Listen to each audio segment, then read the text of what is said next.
on to some fun stuff.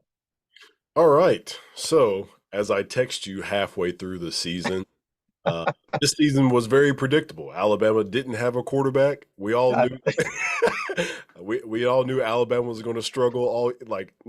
No, whatever happened this year, I will personally say, even as an Alabama fan, regardless, forget about them.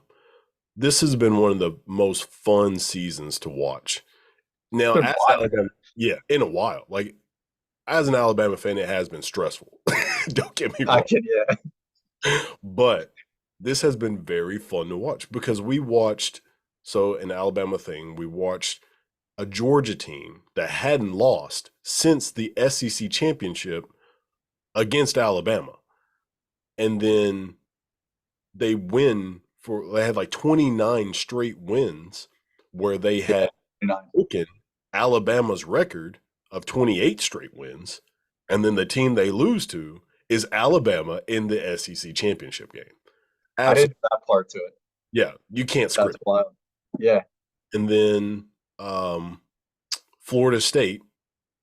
By all means, I feel so bad for Florida State. What else could you possibly do? You win every game that's on your schedule. What Yeah. else can you do? And I don't think anybody predicted them to go undefeated. Coach Norvell is from Memphis, or not from the city of Memphis. He might be, but But Coach Memphis, yeah. coached in Memphis, goes to Florida State, somehow, some way, builds a roster in 3 years that could compete for a national championship. Florida State, they were good, but I'm pretty sure my alma mater, Jacksonville State, recently beat them in a football game. And Yes, Jacksonville State, they did. just to give y'all for reference, if you don't know about their football team, they just became D1 this year and were like 8-4. Okay. So yeah, they probably could have competed with D1 all along, but What like, conference are they in? Are they in the MAC or something? shoot, I can't remember if they're in Okay. Conference USA or the MAC because I think Troy it's in South Alabama. Um, Troy is like one of the smaller Alabama schools, and I think they've been in Conference U. No, I think they were in Sun Belt. Okay. But yeah, anyway, so I don't remember what conference they're in, but they were 8-4, and they lost some close games. So it's When you text me that I think was that when I was at the Cowboys game? I I want to say I got that when I was actually tailgating for a Cowboys game, and I laughed so hard reading that text message. Yeah, standard season. Alabama doesn't have a quarterback. What did you say? Alabama um, doesn't have a quarterback. dang, I forgot what else happened.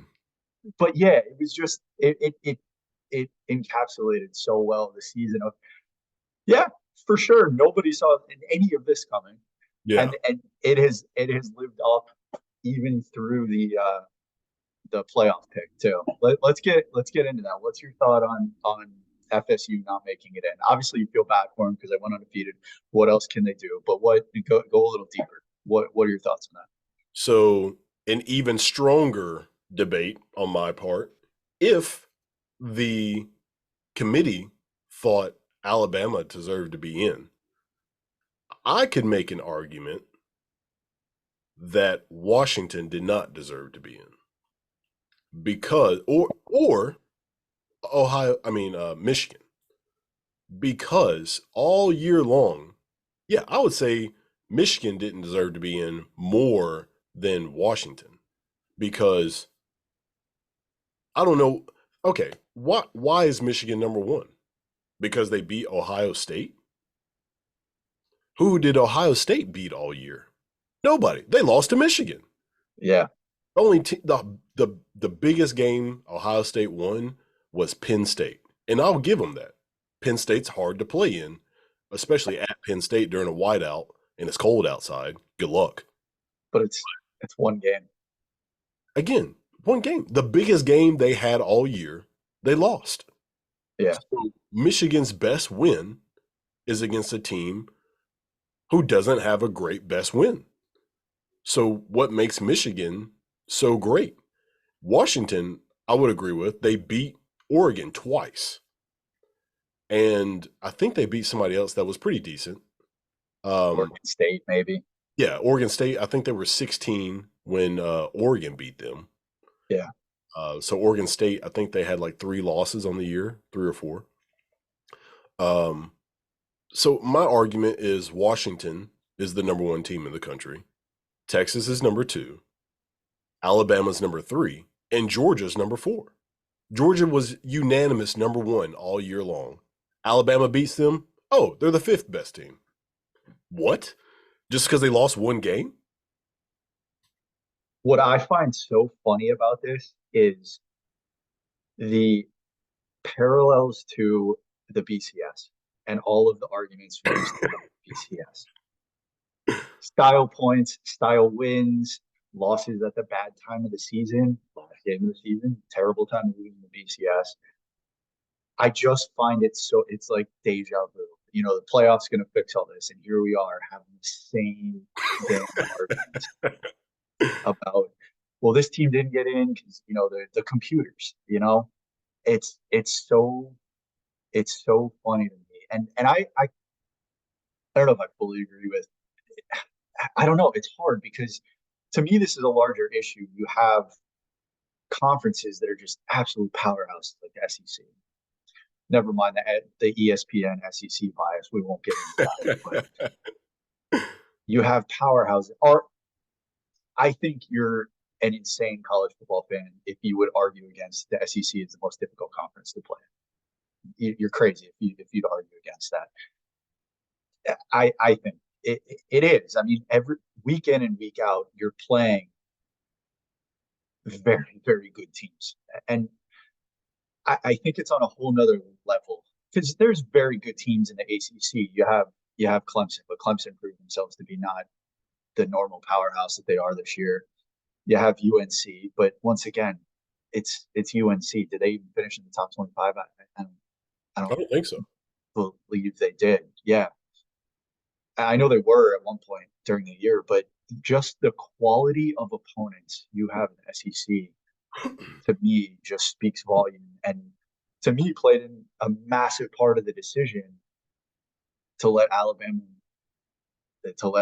in, and Georgia losing at the end of the season. I mean, once again, BCS shades of the BCS. You lost at the wrong time. If they would have had that loss at the beginning of the year, I don't know if they played in the first game, but if they would have lost at the beginning of the year, the conversation might have been different. If FSU would have played in the SEC, they for sure would have been. They would have been the Georgia of last year. As for Washington, once again, it's the strength of the conference.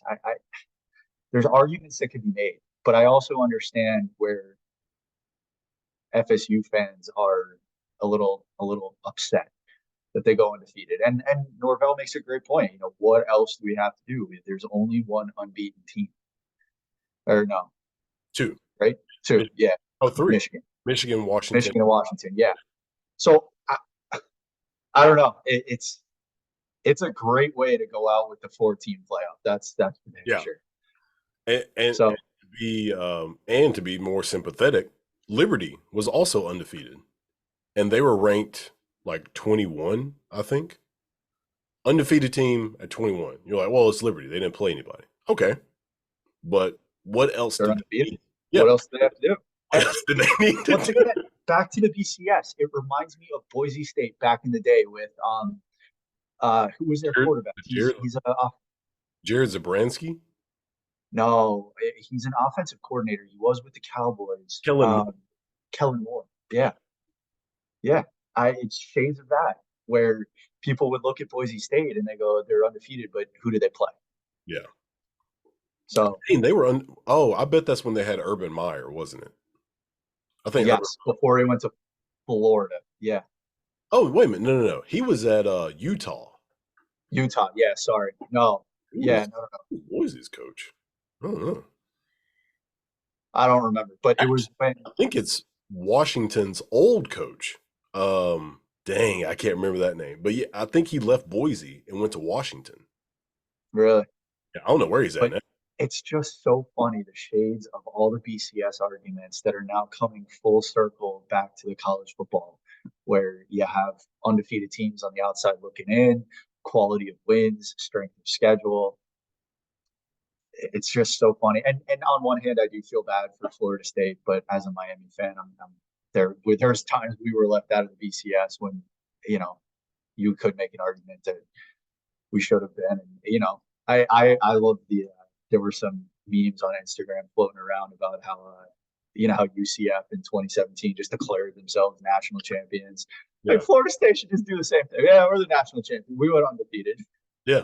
The UCF transitive property of championship winning. Absolutely.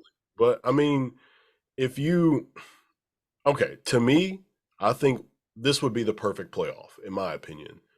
You pick 12 teams and you continue the BCS. So let the computer pick the 12 teams. Only thing we really wanted was to see more people get a chance. That's what we wanted to see. We just wanted to see more people who looked really good at the end of the year get a chance at the title. So just keep the BCS, get rid of the committee, and go to 12 teams. Now, so you're saying get away with the committee and keep the computers? Yes. For the BCS. Okay. Just now is your teams. Yeah, but 12 instead of have a playoff instead of number one and number two. I like that, and then I like that too because you can't get mad at a committee. You just like damn computers, you can't have people on Facebook blasting out everybody and the office number of everybody on the committee if you're a Florida State fan and upset that you didn't make it into the college football playoff. But another thing that we didn't touch on was the injury to Jordan Travis and how that played into it. I find that very interesting because you lose your starting quarterback, who is, I believe, arguably a Heisman candidate. Yeah. That affects your team, the offensive play. I mean, it sucks. Yeah. There was no offense. It was all defense.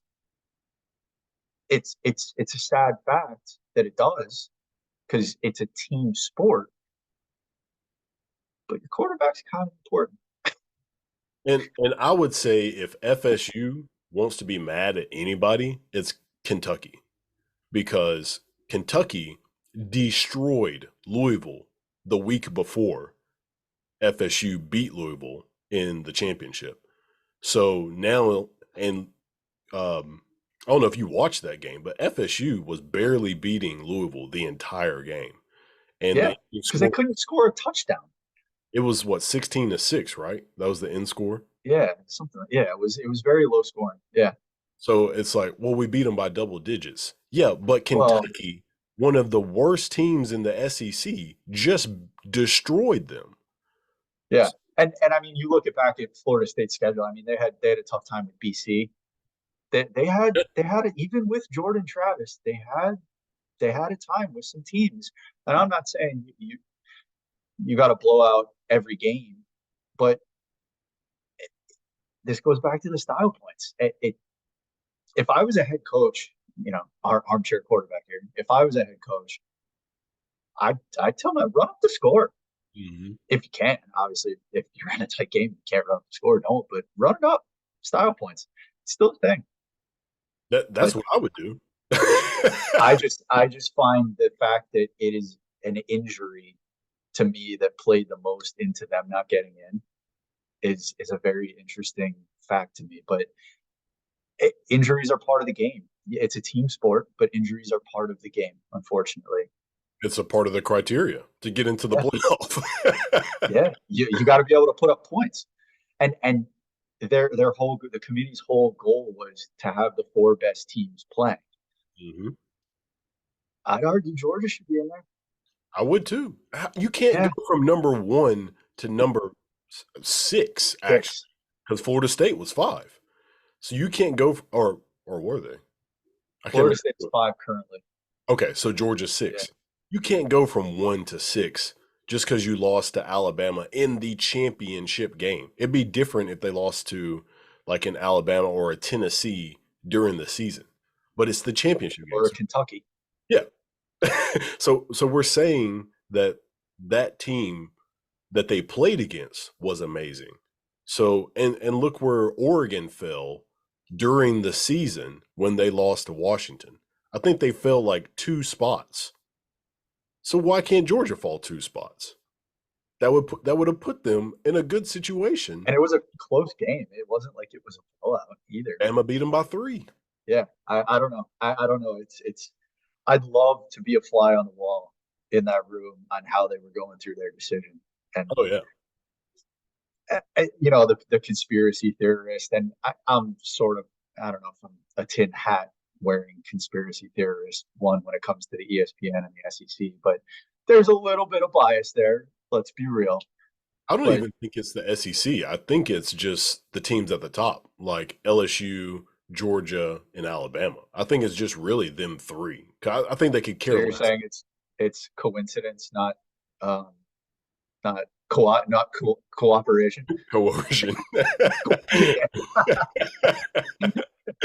Yeah, I Yeah. knew it was a C word. I didn't know which one though. Yeah, I definitely think it's just those 3 teams because they're the ones who are winning it all the time. Like I think, well, LSU won it in 2019 and had a phenomenal. I still think, obviously this is in my lifetime, but I still think the 2020, and also maybe one of the earlier Alabama teams. Maybe even the 2010 team. The 2010 Alabama football team was one of the most talented teams that was awful. They lost like 3 games. But yeah, the 2020 Alabama team, I think they were literally the best team that I've ever seen. That was But Joe Burrow and Jefferson and them, right? yeah, the 2019 Yeah. LSU team had like uh Jamar Chase, Justin Yeah. Jefferson, and Burrow. They had what was his name? Claire Edwards, Eli Claire, whatever his name. Oh, Clyde Edwards-Helaire. Yeah. Yeah. Um, they were stacked, and on defense they were stacked as well. And you can make an argument that one of their older teams was even better. But statistically wise, they just put up crazy numbers. Um, but I still think that I think it's been the past 15 years. Uh, a SEC team has won like 11 or 12 of the past 15 championships or something like that. Just utter dominance. Yeah. Utter dominance. But it's been from like 3 teams. So that's why I think, people say ESPN has an SEC bias. I think they have a LSU, Georgia, Alabama bias because they could care less what Vanderbilt's doing. They could care Yeah, less that's true. what Florida's doing because Yeah. they aren't doing anything great lately. Um, yeah, that's my take on it. I do think they have a bias towards winning teams in the SEC for Yeah. sure. Now, and this is all going to get dumped on its head when the conference realignment takes place next year. I can't wait to see how that takes place. You have all these teams switching conferences. I'm about to look up the playoff rankings right quick because I want to get something right before I say this. You got Michigan's number one, Washington two, right? Yeah, and then Texas is 3, Alabama's 4. Yeah. I'm gonna go through all 12 for a reason. Okay. Florida State 5, Georgia 6, Ohio State 7, Oregon 8, Missouri 9, Penn State 10, Ole Miss 11, Oklahoma 12. All right, so according to next year, team 3, 4, 6, 9, 11, and 12 will all be in the playoff.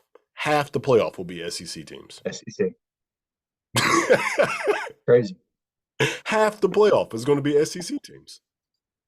Uh, how do you think there got to be such a disparity between the SEC and everybody else? Is it money? Uh, is it coaching? Is it more desire? I mean, So SEC has a motto. It just means more, and honestly, it does. Like if you live in the South, football is what you do. It's what you yeah, live. Football is your life. Other places in California, like the hardest job in the country has to be the head coach of Hawaii football. why am I why am I trying to practice hard? I live in Hawaii. Yeah, What are we doing right now?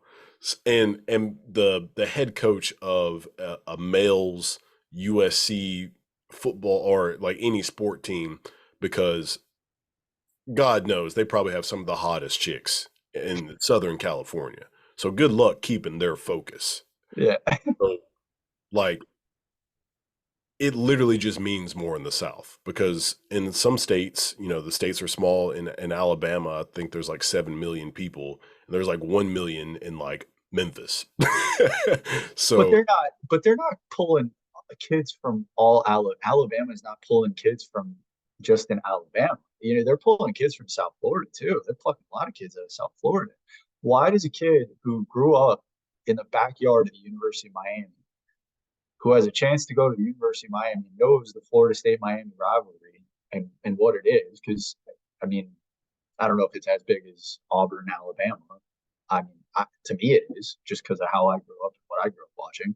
mhm. But why would they choose to go to Alabama over that over Miami? To me, simple minded, to me it has to do with the money. They're going to get paid more if they go there.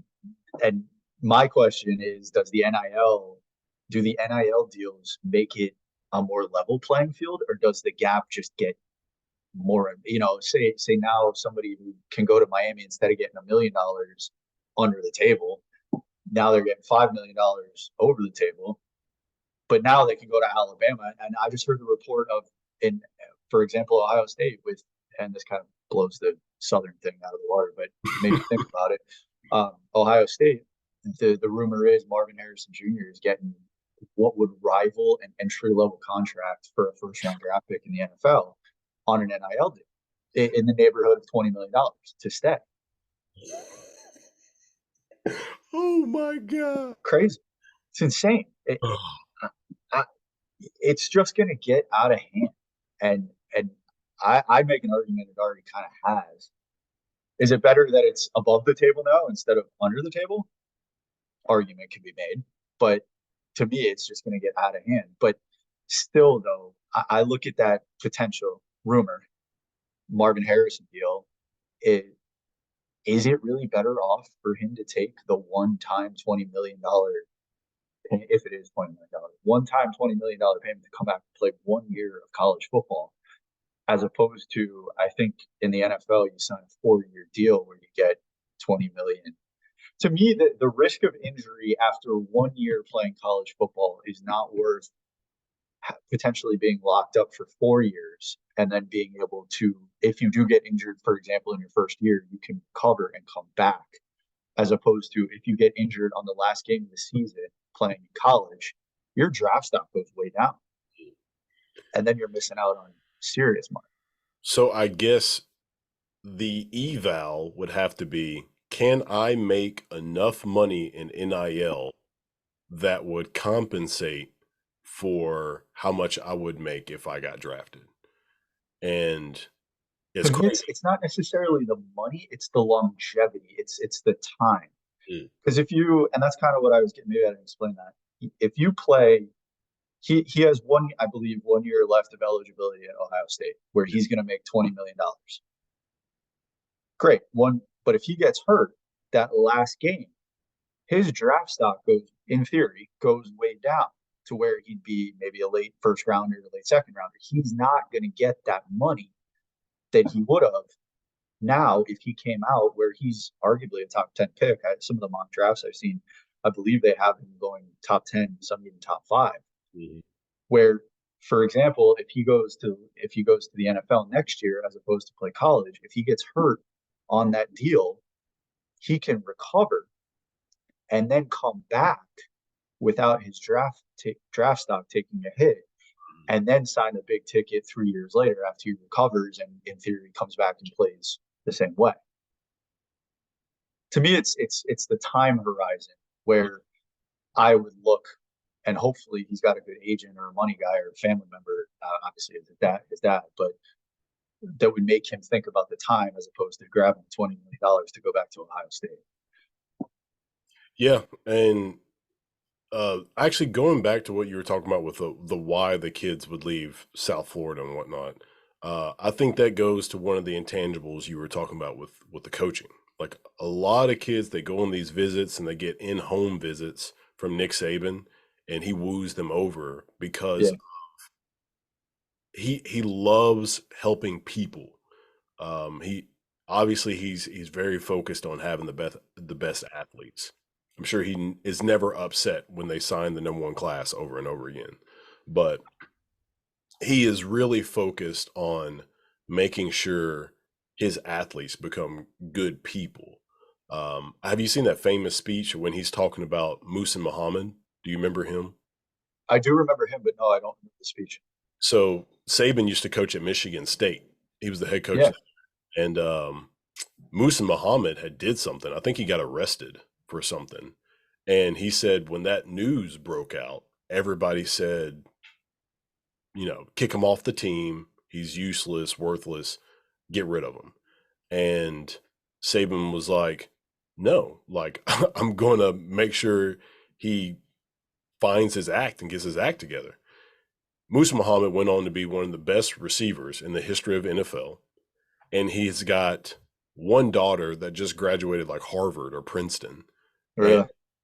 I think he said he owns like $1 million charities and all this kind of stuff. Like he's donated tons of money to help other people.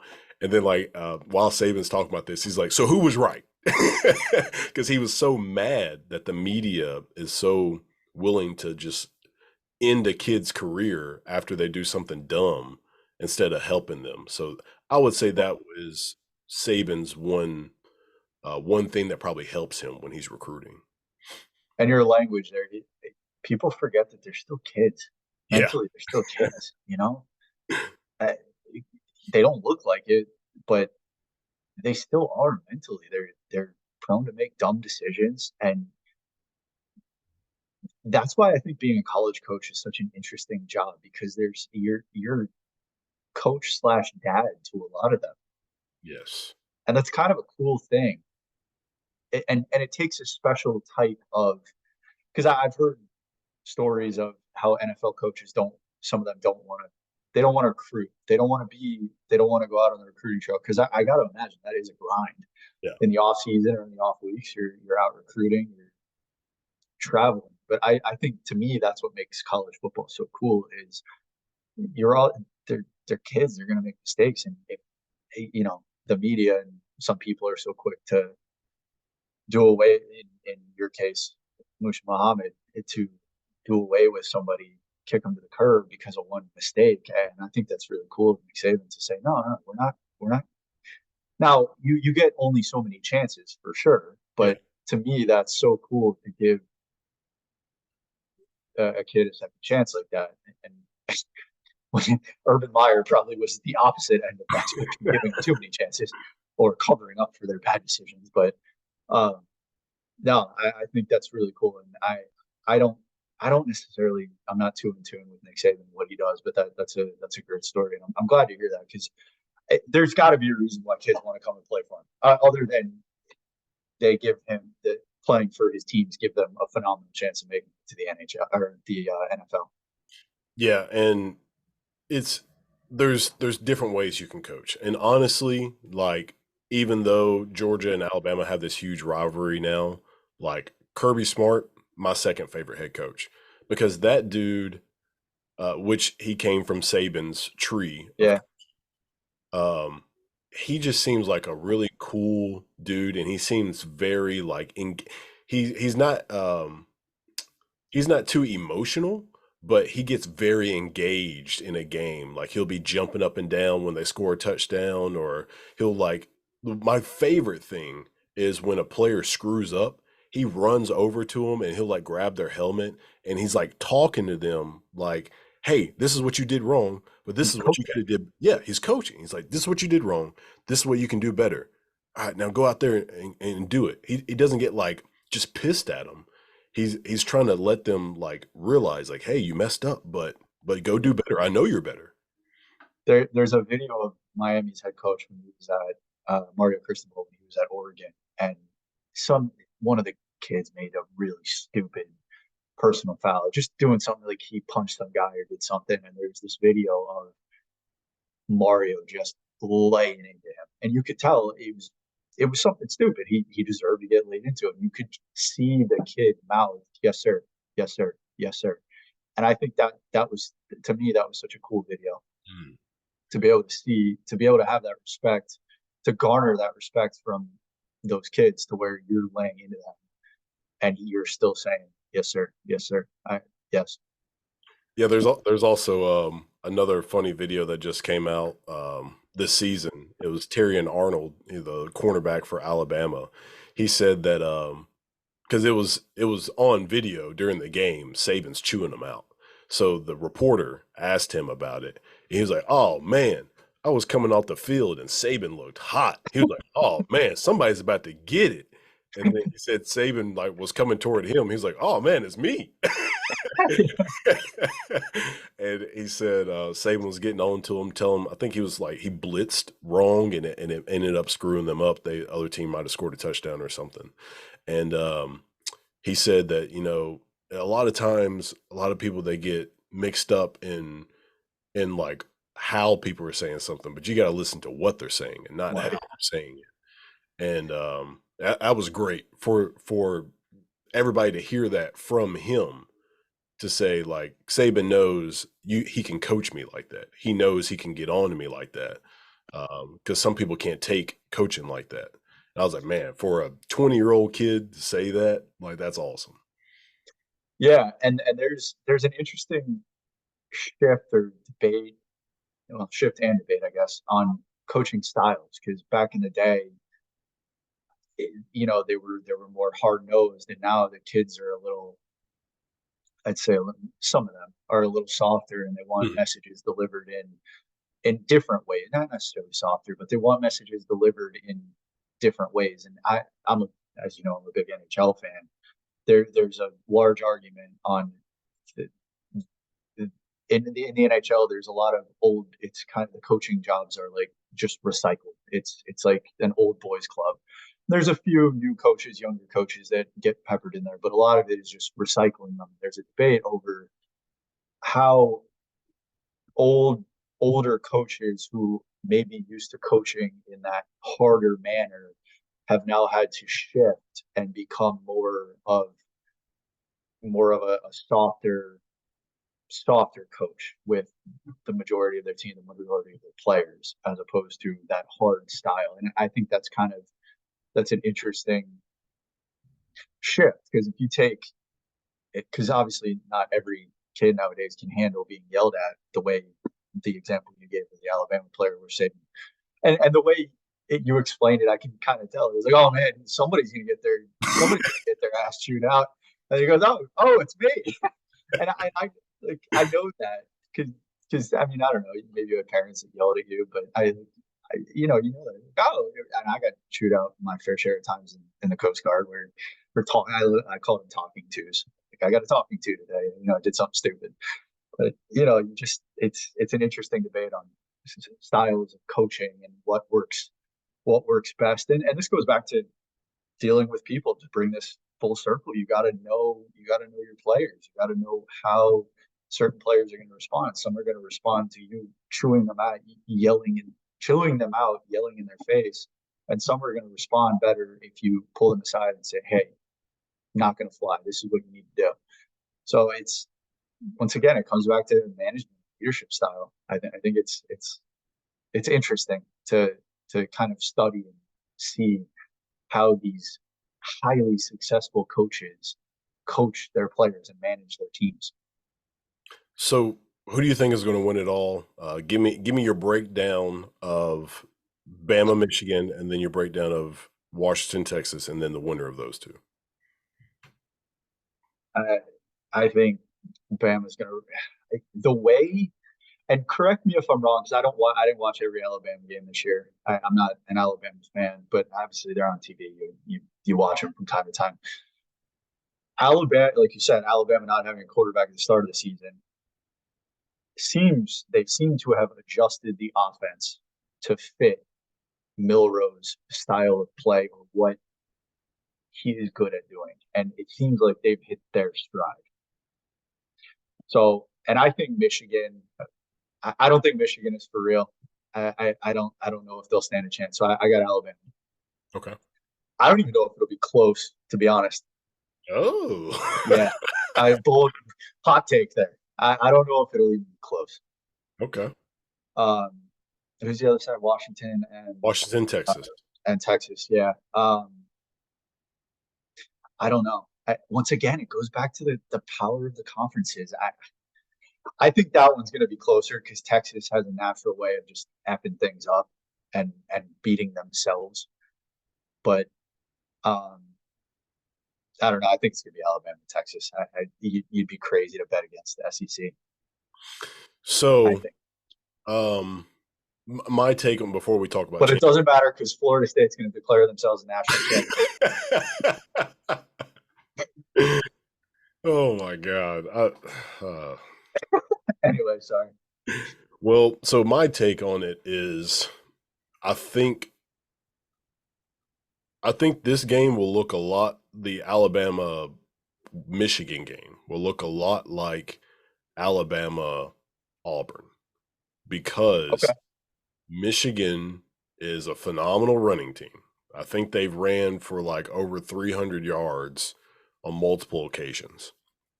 And I'm not going to discredit Ohio State. I always think Ohio State's one of the best teams. They're like Yeah. that one team that always scares me. Even though I think Bama in my lifetime, Bama's only lost to them once. I think Ohio State beat them in 2014 in the playoff, and then Bama beat them in 2020 in the championship. So, but Ohio State's always been like the team that scares me, and so I'm going to say they're a good team, even though Michigan beat up on them.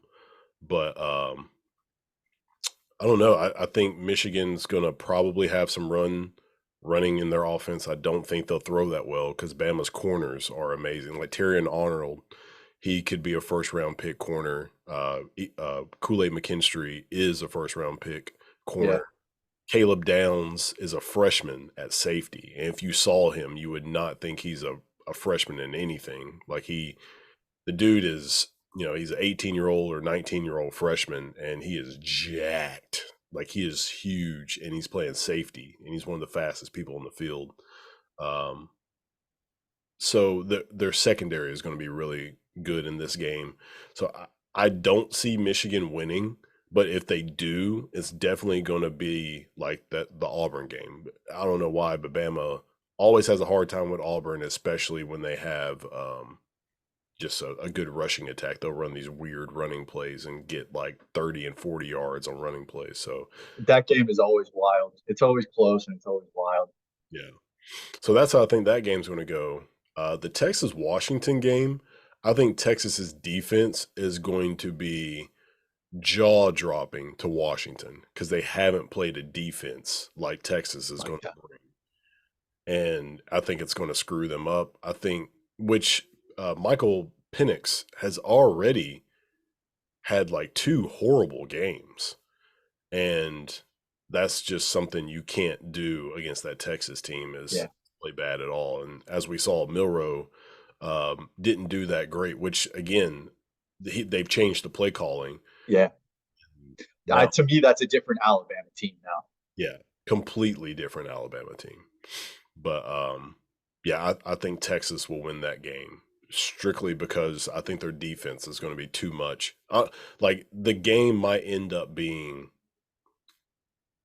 17-14, but I just think, yeah, I think Texas's defense is just going to be too much for Washington's offense.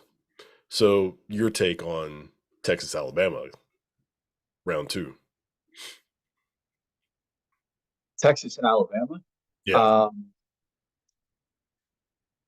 It's going to be close. I mean, that's just going to be a dogfight. It's just going to be, to me, dependent upon what Texas team shows up on the offense. Anyway, I think the bigger thing, plot twist, Ewers goes down and Arch Manning comes in. How wild would that be? How wild would that be? That would be icing on the cake for this freaking season. That is what obviously I never hope for an injury, but I think that would be, like you said, the icing on the cake, the cherry on top to a wild season. I'll top you that. What if Ewers plays bad and like It because gets that's what pulled happened. With, or yeah, gets and he pulled. gets Yeah, pulled. Because that's how because Alabama beat Georgia. Jalen Hurts was playing bad. They put Tua in. Tua won the game. yeah, Imagine Ewers is playing bad. They pull him. They put in freaking Manning, and he wins. I would love that. And then he comes in and wins. To me that would, and being in Texas now, it would be such a wild scene. But I I don't know. I don't know who to go with. I always say I just hope it's a close game and it's entertaining. Yes, But I don't know. I can't see Alabama win again. I got to go Texas. I think Texas wins and just because I like seeing different teams win, and I think it'd be cool for Texas to win. so and again that would be a revenge, game for 20. What was that 2009? Yeah, Yeah, with and would with be I Texas can't remember the quarterback for Texas. Colt McCoy. With Colt McCoy. Okay. Yeah. So, um, yeah, that would be funny if Ewers gets hurt and then Manning. Or gets yanked. Yeah, I like gets yanked better. I'd rather have somebody play badly than get hurt. But Yeah, yeah, yeah. I'm just saying because Colt got hurt in the championship game against Alabama, and yeah, their backup, their backup didn't do bad. His name was something Gilbert. It's like Brandon Gilbert or something. I forgot what his name was, uh, but he didn't do bad, and I think Alabama only beat them by like 9 or something like that in that championship game. But yeah, I definitely think it's going to be Alabama Texas, and with that one, I don't know. I do think Alabama is way better than what they were when they played Texas last time, but are they 10 points better? I don't know. We Texas didn't stand still; they got better. yeah, They yeah. they also don't have their starting running back, which is kind of funny. But both teams, I think Jace for Alabama, he got hurt during the Georgia game. No, no, no, during the Auburn game. He didn't even. Alabama's starting running back did not even play during the SEC championship. Okay. And Texas's starting running back got hurt like three or 4 weeks ago, and he hasn't been playing since. So who knows? Who I knows know. if because I have to look at Brooks. That's his name, like Jonathan Brooks or something. I have to look at his stats from the Alabama game. But if he was very significant, that could be a different story.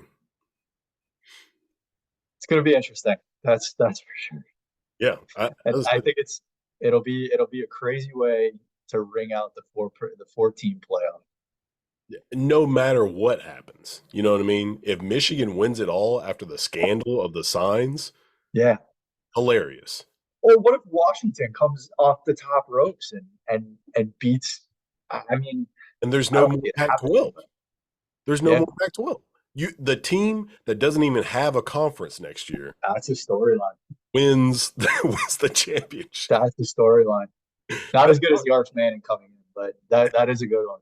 That's what I'm saying. No matter who wins, it's a great story. Yeah, Michigan with the scandal, Washington without even having a conference anymore, Texas, just because we always are screaming Texas is back and then we don't yeah, say they're back and then, they do something dumb. Texas ends yeah, up winning it. And then, especially if they beat Alabama, that would be crazy. And then Alabama season, how crazy it's been. Like, no matter who wins it, it's a great story. yeah, yeah. Absolutely. We'll have to wait and see. It'll be a fun New Year's Eve. Oh, yeah, for sure. Dang, there was one more thing I was going to ask you about the playoff. So what's your ideal playoff situation? Like, what? Not just like this year, but in totality. Like, would you go BCS? Would you go committee? Different committee members. Some people scrutinize who is on the committee. Um, In what way? so I don't know if you know. And I'm sorry. In what way are they scrutinizing the committee? Yeah, I don't know if you know this, but the committee is usually, so I think the head of the committee, the person who's always getting interviewed after they make their selections, he's like the athletic director for the ACC or something like that. Yeah, they're mostly ADs. Yeah, they're like athletic directors and like other positions. So some people argue that, which I actually have an argument against this, but some people argue that the people in the committee should have a direct relationship with football, meaning as in they should be more involved in football. But I think they shouldn't be because they're probably going to be biased. It's really hard to not be biased if you like, let's say you're the freaking ball boy of Alabama, like, and you're on the committee. It's Yeah, like, yeah, he probably is very involved with the team and college football in general. But dear God, it's for Alabama, so yeah, kind of a bias right there. So I think those people should actually be, and like the first committee had like Condoleezza Rice on it, like super random, did but it she really? said, yeah. But I think she said, she's a huge college football fan. Sure, I'll take your word for it. But I do think that those people shouldn't be so involved with football, well, with college football. That just gave me a thought. What if these were more NFL people? That would actually probably be a good committee because they Because probably they know the game. exactly they know the game. They're probably watching the college kids because they got to draft them. So See, this is why I think your thought, and I had thought about this previous to you mentioning it. I think of going back to the BCS with the computers. You can't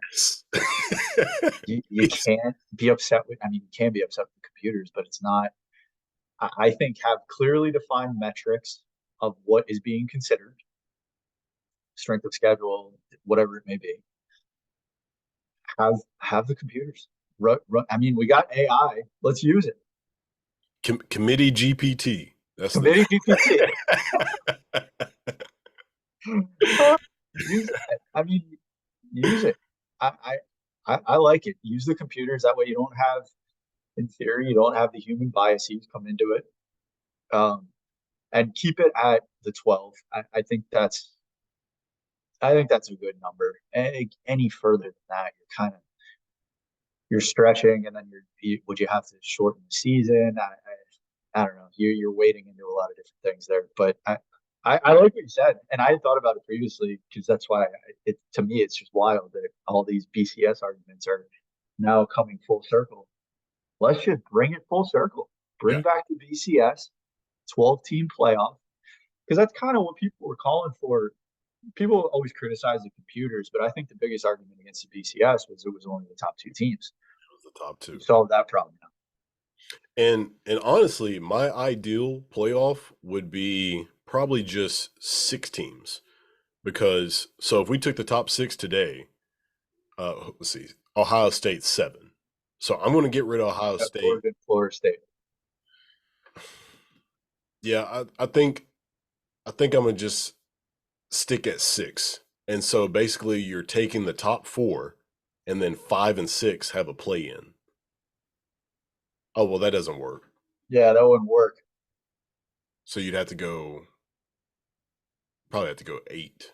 Oh no. Yeah, I think no. You have 1 and 8, or you give. Oh yeah.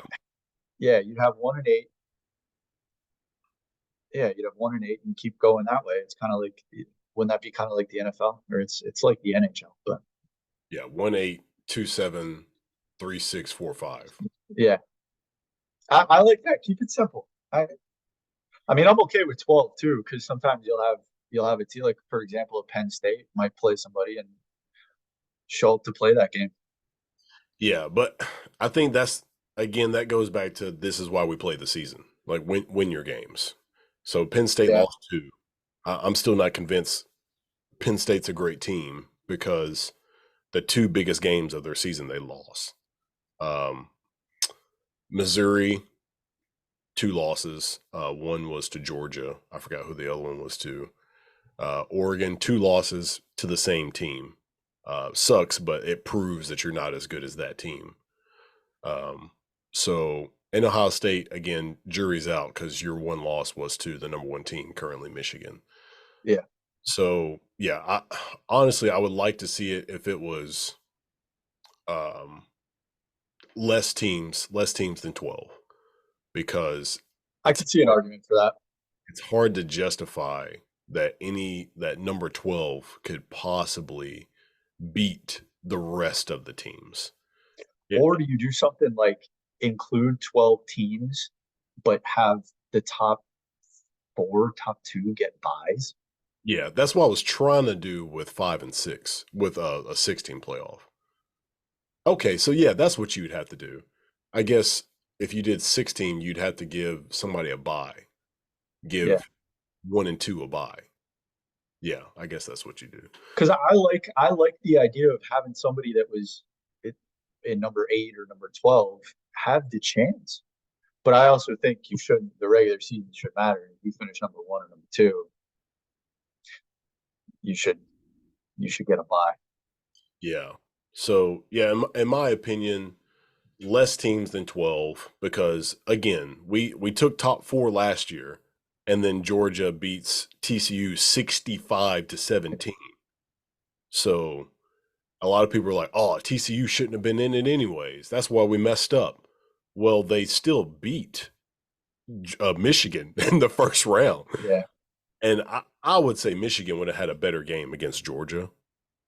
I don't know why TCU played so horribly or why Georgia played so amazing, but they still got it right, in my opinion, because a team won that we thought was going to be horrible. They won, made it to the championship, and then got destroyed. You're not Yeah. going to tell me Michigan would have lost by more than 65-17. That was yeah. No, I don't want to see I see your point, but I don't want to see those kind of games. Yeah. In the playoff. I want to see close, tight matches, and ideally, but you never know who's going to show up or what team's going to show up on that any given day. Yeah. I mean, even hurts to say, but even Alabama lost to Clemson for like 44-16 in a championship game. And we thought that was like one of the best Alabama teams. That was back when Tua was quarterback. I think they had like Damian Harris or Najee Harris at running back, and Jerry Jeudy, Henry Ruggs, Yeah, all these great receivers, and they still got blown out. So, one thing I will say is there does needs to be some changing in, like, one, the transfer portal, and two, coaches. Because what happens is coaches, um, I think this has hurt Alabama in two championship games. One was the championship game where they lost to Clemson the first time with Deshaun Watson. I don't know if you remember that game, but Alabama was beating Clemson pretty good, and they couldn't stop Bo Scarborough. That was Alabama's running back, and Bo got hurt. He broke his leg during that game, and Alabama never recovered. And a lot of people want to blame Sarkisian for that because he was the head coach, or he was the the offensive coordinator, coordinator. Yeah, and they a lot of people say that he checked out, like he planned good enough to just play in the championship game, but he was already thinking about the Texas job or whatever. I hate that too. I hate how they announce where they're going before the season's done, before the bowl games are done. Yeah, I don't like that because you can't be mentally in it if you know you're going to be fully mentally in it. And maybe you can, but at least perception is reality. At least it gives off the perception that you're not fully in it. I'm sorry. I was thinking about an analogy. I was like, imagine going on a date with somebody, and while you're at dinner, you let them know that you're leaving them for somebody else, but you're going Yeah, to finish that dinner though. yeah. It's gonna be fun. We're gonna be fine. Yeah, yeah.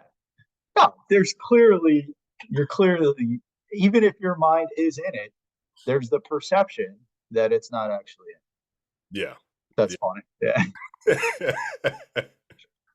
Uh, it, it's it hurts the kids, in my opinion, because they're like, well, this guy's just going to leave us anyway. So, and a lot of those kids, like the really good ones, I think Caleb Williams opted out of his bowl game.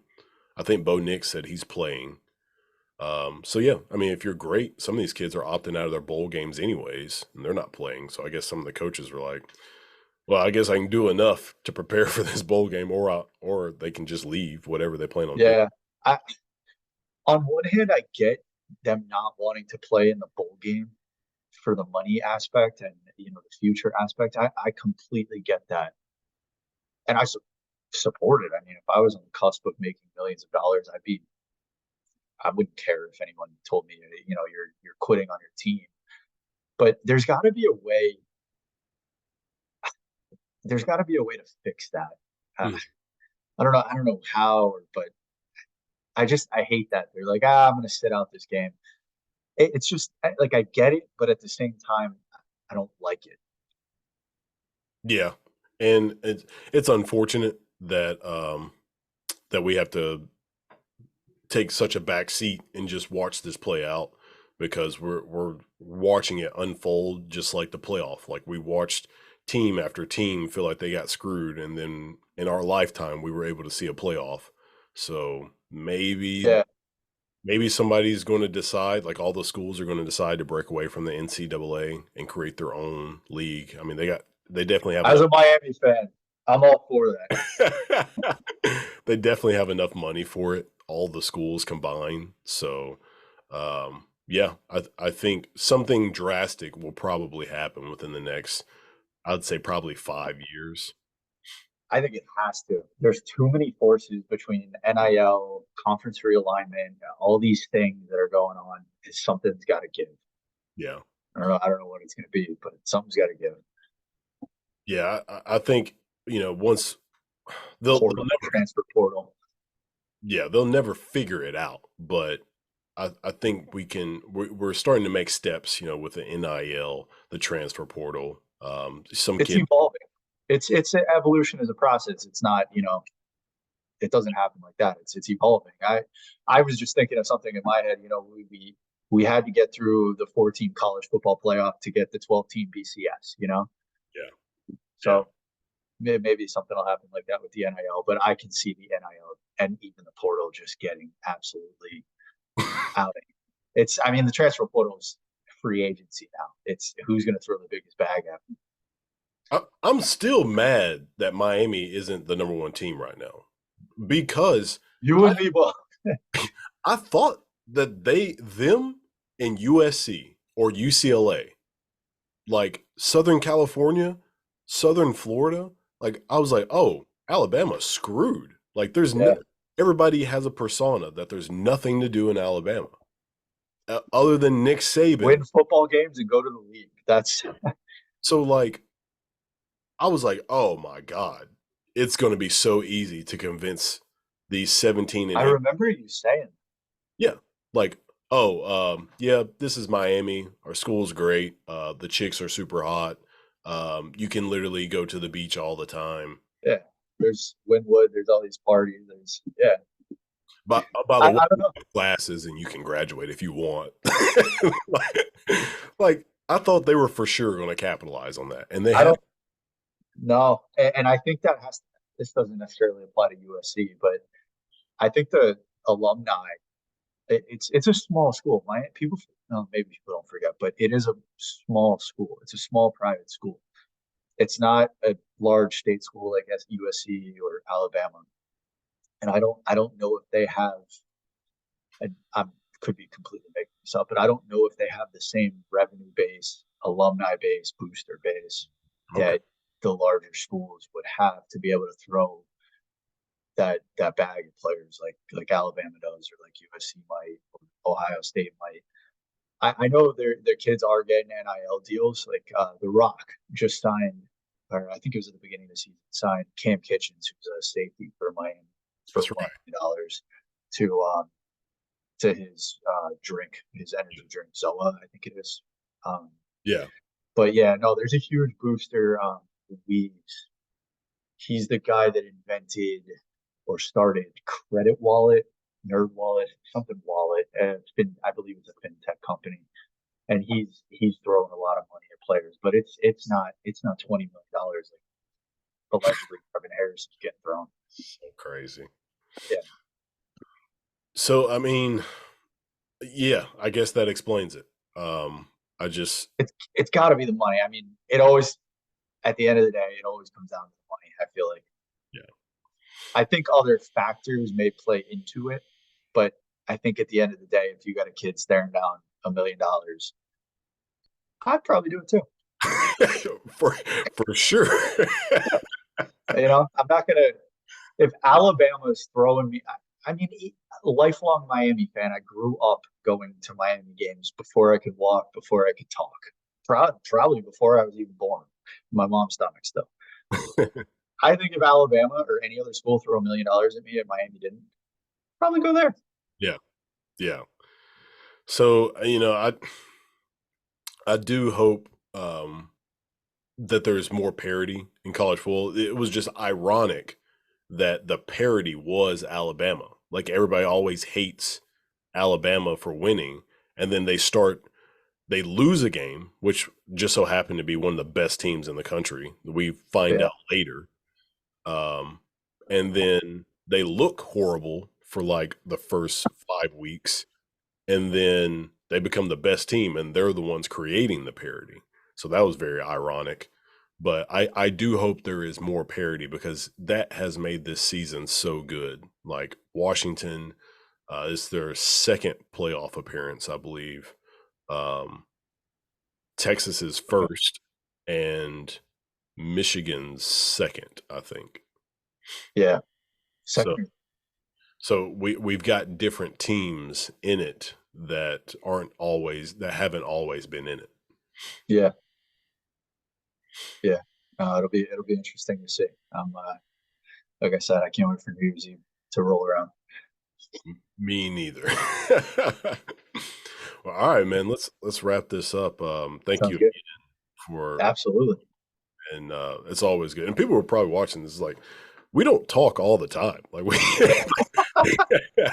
I know it seems crazy to think that, but like we like never talk. But we have these things in common, and we got that mindset of just the things we think about on a day to day basis. That when we do talk, we can just talk about this stuff for Yeah, our ability to jump on these and just talk for what are we at? 2 hours two and hours. 15 Yeah, minutes. Yeah, it's kind of cool. yeah. If I sent y'all our text messaging, it's not a long list. But they're very poignant and funny messages. That's for sure. Absolutely. And speaking of that, Quality over quantity. yeah. Speaking of that, there's a guy who I work with who's an engineer, and he's from Ohio, big Ohio State fan. Um, During the Ohio State Michigan game, I think Michigan is beating them, and I just sent him like the eyes emoji, like, and I did the same thing to and again, I hardly ever talk to that guy, and one of my one of my best friends growing up, he's an Auburn fan, and again, hardly ever talked to the guy, but I just sent him the same thing, a text with the eyes emoji when Auburn was beating Georgia, and he was like, his literal response, like I hadn't talked to this guy in months, and I just sent him that text message during the game, and he's like, he already knew what I was talking about. That's all I needed to send him was an eyes emoji. Well timed. Well timed. Quality over quantity. Yeah, exactly. And I'll probably do the same to you if Yeah. Texas, Alabama's beating. I think didn't I text? Oh, I text my other buddy who's an Eagles fan about when Big Dom jumped in the scrap the other day. I said Oh, that's the most silly thing I've ever seen, man. yeah, Did you I can, text you about that? no, no. No, I was texting my other buddy who's from Philly and a big Eagles fan. I said that's the most Philly thing I could ever think of. A guy named Big Dom as the head of security, sideline security, jumping in and getting kicked out of the game. That's just amazing. Yeah, and literally got a standing ovation while Oh leaving. yeah, yeah. He's gonna be. They're gonna have a statue of him up